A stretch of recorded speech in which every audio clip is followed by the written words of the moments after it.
We're going to start off by pulling the e-brake. Next, you're going to want to break the lug nuts loose. After that, remove the wheels. Now, this is your brake caliper. I'm showing you guys where the two bolts are that you're going to have to remove for it. Now, remove the two bolts. You can use a ratchet. I'm using this electric ratchet. It just makes my life a lot easier. And they come off just like that. Now we're going to remove the brake fluid cap because we're going to compress the caliper. What I'm doing here is trying to compress the caliper towards me in order to loosen it up, and then prying out so it pries out a lot easier.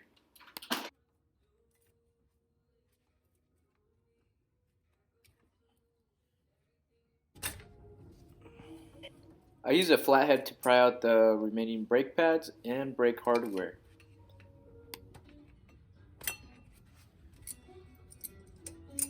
This brake pad is pretty thin. I've seen a lot worse, but this has to be replaced.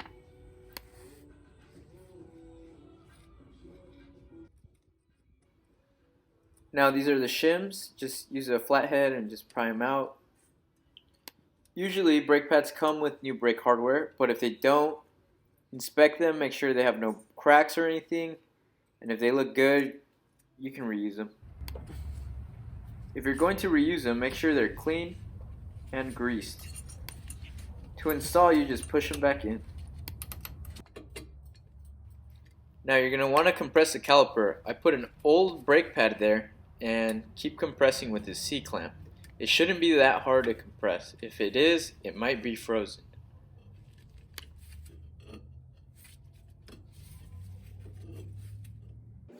Now grease the brake pads. We're going to want to grease everything that moves. So we're going to grease the edges of it and the back side of the brake pad. Now for this particular model of Honda, it has these little clips on the back of the brake pads, but not all cars have this.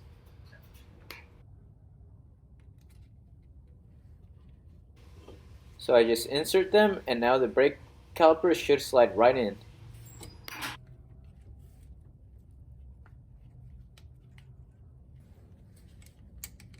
Now insert the bolts to the back of the caliper.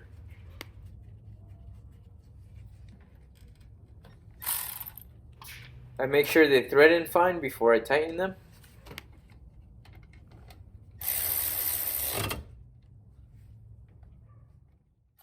And there we go, now your brake pads are done. But what if your rotors were bad? Here I'm going to show you how to remove them. I'm drenching the backside of this bracket with WD-40 before I attempt to remove it. I'm going to show you the two little bolts in the back that we're going to have to remove. There's this one and this one. These are sometimes pretty hard to take off, so use some strength. Now there's two screws on the face of this brake rotor. I would not suggest you use a screwdriver. Use this impact screwdriver instead, because if you try using a screwdriver, you might strip them out. With this one, you just hit it with a hammer and it loosens for you. Once you remove these, you can throw them away. These were just used in the factory to make installing the brakes a lot easier. Now, what makes a brake rotor bad? Usually if it's warped, when you press the brakes, your steering wheel shakes. And sometimes they have these nasty grooves in between. On this one, I would say it's okay. But I'm going to resurface just to show you guys how it would look resurfaced. By the naked eye, you can't really tell if it's warped. When you send it in to get turned, if it only cuts a certain piece of the rotor, they'll be able to tell you that you can't reuse this rotor and you'll have to buy a new one. But this one was fine. So now what I'm doing is putting the bracket back on to put in the caliper. Now insert the two bolts to the back, and you want to make sure these things are tight.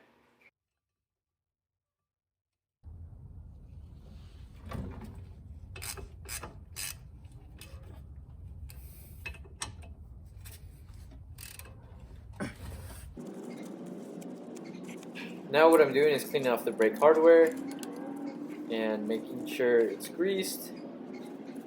Make sure you don't get any grease on the brake rotor itself. or the brake pad that's contacting the rotor.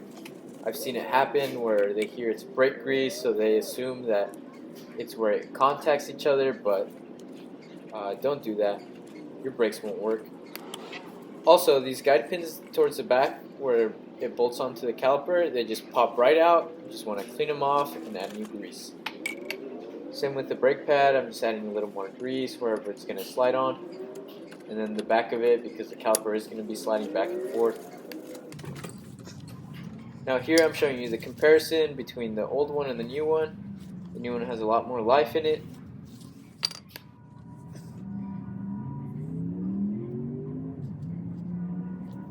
Same thing with this one, just putting some grease on it on the back side where the caliper is going to contact it.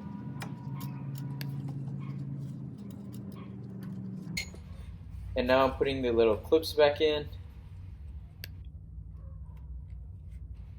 So what happens if your caliper can't compress? In that case, your caliper is frozen. It should really not be that bad to compress it. You can either rebuild it or you can buy a new one.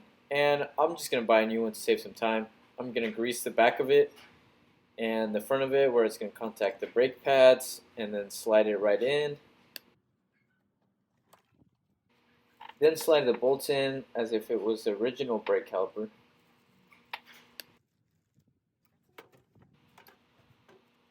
And then make sure they're tight.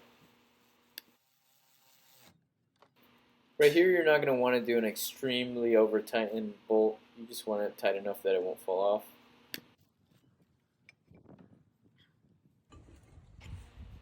Now we're going to remove the brake line from the original brake caliper. In my case, it was a 14 to the back of it. And I just used my ratchet wrench and was able to take it off. The new caliper came with copper washers, and the copper washers go in between the brake line and the brake caliper and the bolt. You'll see it as soon as you take it off. Just replace the old ones with the new ones, and replace the old bolt with the new bolt, and then it should slide right in. I always make sure to tighten by hand before I tighten by the electric ratchet. And then again, you're going to want to make sure it's tight, not extremely tight. You don't want to break those copper washers, but tight enough that it won't leak. Now we're going to use this brake cleaner to clean off any of the old brake fluid that spilled over when I opened the caliper up. Now because it was open, there's now air in the system. Now you're going to have to bleed the brakes. I usually use 2 people because it's the easiest for me. You're going to have one person pump it 3 times and then hold it the 3rd time, while the other person opens up the nipple on the brake caliper. And as you can see, it's sputtering a bunch of air out, then tighten it. Once it's tightened, you want your friend to pump it again 3 times, and once they're holding it, you want to loosen it again, and now there will be a steady stream coming out. If it's still sputtering a little bit, you want to keep doing this until it completely goes away. I'm using this bottle in order to capture some of the brake fluid, but I'm going to do it without it so you guys can see how a steady stream should look like, just like that. And make sure you tighten before they let go of the pedal. This is only necessary if you open up any brake lines or introduce air into the system somehow. This is not needed if you just change your brake pads or your rotors. And that's how you replace your brakes, rotors, and caliper if you need to. Thanks for watching.